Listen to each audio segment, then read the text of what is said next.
What's up, everybody? Chrome Bandit here, Okay. and this is some leveling up quickly Battlefield 3 as fast as possible. I know people want to get all their stuff unlocked, people want to get on the later levels, and I'm here to give you the tips for specific Alright. classes and like maps you should search for if you want to level up a specific class and stuff like that. So I'm going to start with the Assault class, which I'm playing in this game. By the way, I fast forward a little bit just because nothing really special was going on in the beginning. I was switching between classes until I decided on the Assault class. So you'll see me get a bunch of kills with the Assault class and provide a good example for how to level up really quickly with the Assault class. So by the way, these tips can apply to other classes. I'm just going to be focused more on the Assault class because it is I think the easiest class to get a lot amount of points in.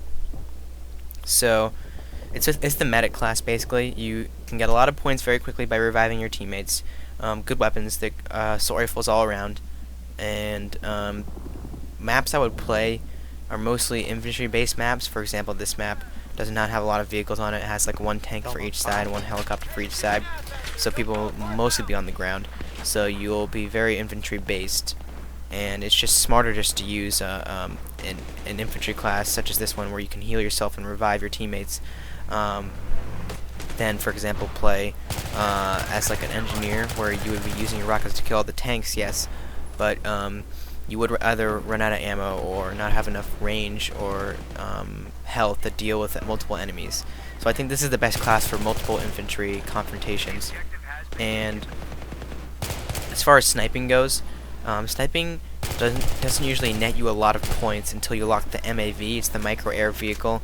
It's basically the UAV from Bad Company 2, only it does not shoot, but it is like a moving motion sensor. You can fly it around and you can spot people with it. You can also destroy equipment with it, which I think is pretty cool. And you'll get assists every time you spot somebody on the radar. Well, every time you get near someone on the radar, they'll be spotted automatically, and if someone kills them, you get a spot assist. So it's really an easy way to rack up the points in recon. So if you're looking to get some good recon points, just hang in there until you unlock the MAV. But anyways, this map isn't that good for sniping, even though it has long range, just like from one huge tunnel. Very easy to get flanked. There are also the tanks. The tanks are really annoying. They can take you out every now and then, and on Conquest especially, the spaces switch around a lot. Like you'll get tunnel and then you'll switch sides and all that stuff. So sniping isn't really consistent if you're going to sit in a location and try and pick people off, as you'll get spawned behind and then you have to switch spots, and it's really tedious just to snipe on this map. Also, something that it's notorious for Battlefield games is health pack spamming. Where you just find a populated area of teammates and you put a health pack down, you'll get a lot of points for that, especially if they're in your squad. So I recommend sticking with a bunch of people too, so you can give them health and revive them and get a lot of points for it. Best way to rank up in Assault, especially if you want to unlock the stuff you'll unlock later on in Assault, such as the shotgun and all that stuff.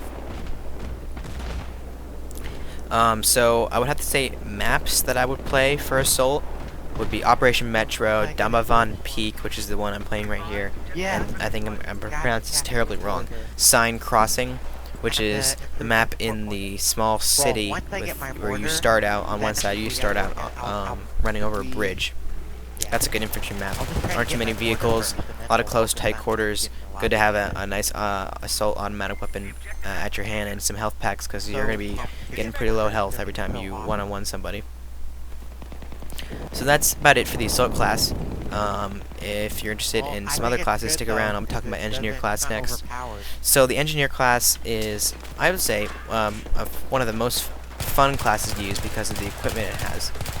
There are anti-tank mines. There's also something called an EOD bot, where you can drive it around and it can repair friendly vehicles. I don't know if it can destroy other vehicles with its repair tool. I don't know if it can cap conquest points, but it can arm MCOM stations, and it can also scout and spot people for you. And I think it's a really, really good equipment. I was just getting Engineer class just up to unlocking that. Engineer class can also shoot down aircraft, which is really important because planes and helicopters are a huge nuisance, and especially in the larger maps like Caspian Border. And which leads me to the maps I wish that you guys should play. Tehran Highway, I think it's called. That's a good one to play as engineer class. There's a good amount of tanks. The the SMG will also keep you safe in close quarters, and depending on what you put on it, also give you a little bit of long range attacking as well. I can go on the hilltop and see, I got an achievement there. I got all 4 ribbons for each class. Pretty nice. And more maps. I would have to say, it's a Caspian Border, really good vehicle map. Operation Firestorm, good map to be engineer on. It's a little big, especially on Conquest. Kind of hard to find people, but you're always gonna need a rocket launcher near you. I mean, seriously, tanks come by very frequently, so it's really nice to have a rocket launcher or at least some anti-tank mines near you. On this map, actually, it wouldn't be that bad to be engineer, because I think in the beginning of the game I was an engineer and I put down some anti-tank mines. And just, if you want to switch to engineer just once and then run into the tunnel on your side, or at least go try to get to the middle safely, and put anti-tank mines in the main section of the roads that I'm in right now, I could go a long ways and definitely get any tanks or Hummers that are, or sorry, Humvees that are coming on the road. And I think it takes one anti-tank mine to kill a tank. I think, I'm not sure. Don't quote me on that. But if you just put the ammo specialty on your anti-tank mine class, and then you have like 6 of them, so you can just put 3 on each road. That way it'll start a chain reaction, get a huge explosion going, and definitely kill the tank. I've gotten a good amount of multi-kills using anti-tank mines, especially on, oh, sorry, I forgot another map. Karg Island, I think it's called. Karg Island is a really good map to put anti-tank mines on if you're on defense. You can put them right in front of the beach. You guys know it. Karg Island, yes, that's what it's called. You can put them right in front of the beach in the first section and rush, and tanks will just run right over it, and you get nice, easy kills. And you can get there before the tanks get there, so put down anti-tank mines safely. It's really nice. So I definitely recommend playing engineer on those maps. Now, whether or not you should run the Stinger or the launcher, it's completely up to the map. Operation Firestorm, there are some air vehicles, yes, but I would not run the Stinger because I think there are more tanks, and your rocket launcher would be better used towards the tanks. But on maps like Caspian Border, yes, there are like 2 helicopters, like 2 jets, especially if some of the early noobs don't have flares yet on their stuff. It's really wise just to hang a Stinger and get some free kills and disable their jets. Of course, vehicles do respawn pretty quickly, so you'll be back before you know it, shooting your Stinger at those again. Now keep in mind that jets are more likely to have signal flares than helicopters, because some of the helicopters can't shoot, so you have to basically get assists from your passengers killing people, which is less often than just getting one kill in a dogfight, which I think nets you 300 points. And there's your signal flare right there. So if you had to choose between a jet and a helicopter, shoot a helicopter. Also, helicopters have more people in them, just generally. They have like usually a gunner and a driver. So it's a good idea to shoot the helicopter if you can't decide and you only have 1 rocket left, or sorry, Stinger missile left. So let's move on to the Recon, which is the one I have progressed farther, the farthest in this game so far. So there are a couple of bolt actions. There's the SV98, there's the M40 something, I forgot what it's called. I think there's a Barrett, and then there's also a semi-automatic Barrett, and there's also a couple of semi-automatics that you unlock later on. And if you really want to do well, I'd say early on in meta class, or sorry, Recon, my bad.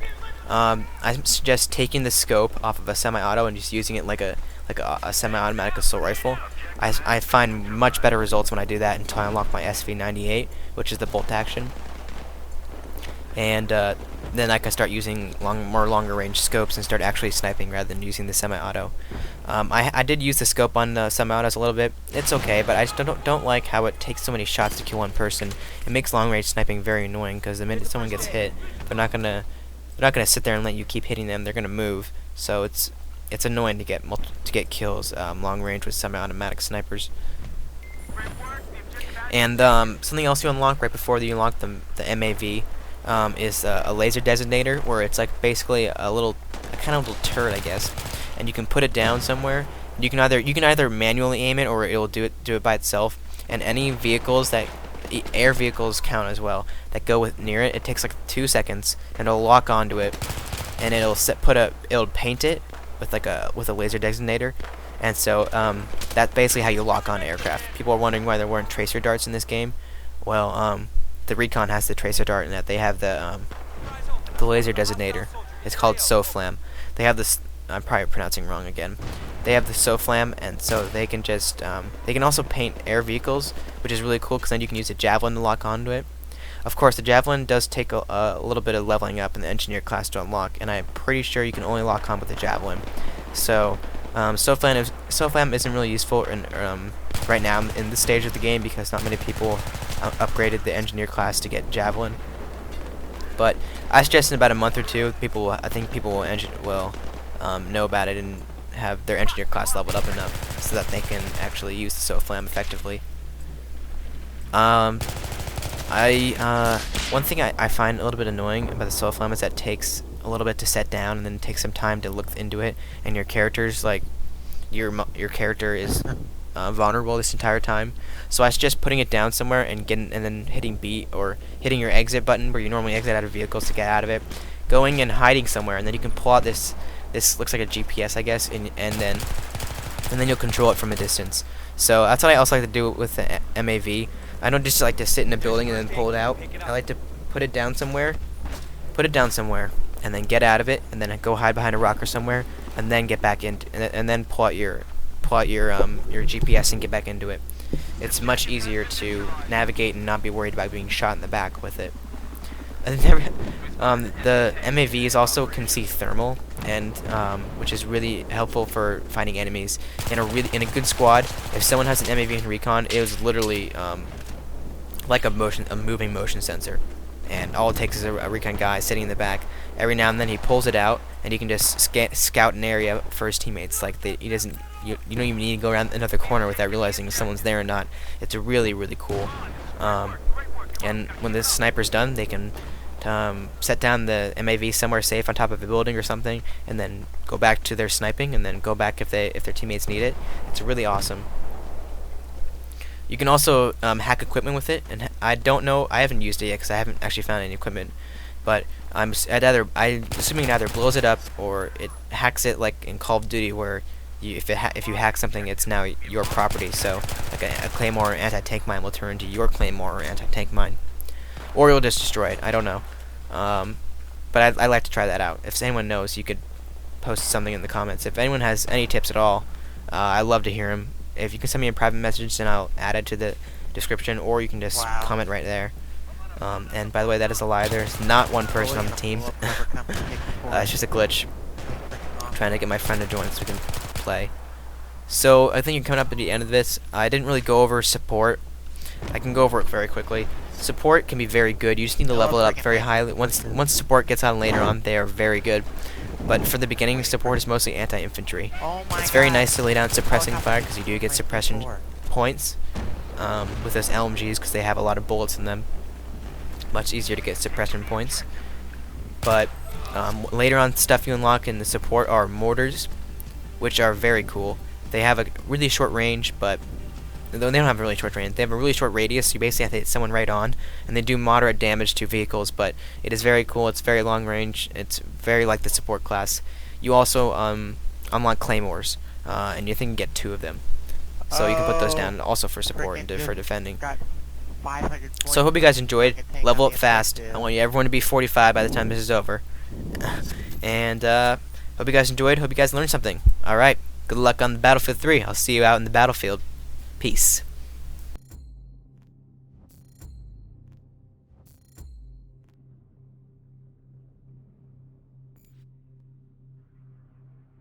Jeez.